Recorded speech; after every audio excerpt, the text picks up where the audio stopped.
In a recent statement, Nelson Chamisa, the prominent Zimbabwean opposition leader and advocate for democratic reform, issued a pointed warning to the current president, Emerson Mnangagwa, underscoring the ongoing struggle for democracy in Zimbabwe. Saramina mashoko aiwa tuna Nelson Chamisa achikanda ma strong warning kune mutungamiri wenyika loti bva subscribe like tuna on the bell icon.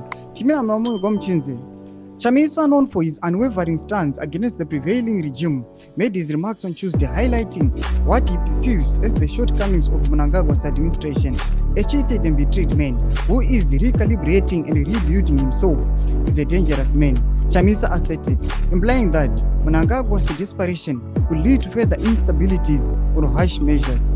He criticized the challenges of managing a political party within the confines of a dictatorship, emphasizing the severe constraints imposed by a lack of resources and the pervasive poverty affecting the nation. He further elaborated on the difficulty of addressing these challenges amidst high unemployment rates, where some public officials may conflict their roles with their mere employment. Domashokantokwa Nelson Chamisa aiwa achiudza kune mutungamiri wenyika avari vachiti aiwa magunshots arikandwa naNelson Chamisa achikana ma strong warnings kuna ED Mnangagwa nekuda kwemaraniro ari kuita opposition. Tudze mafungiro enyu pinda mucomment section medu aiwa musakano subscribe like turn on the bell icon.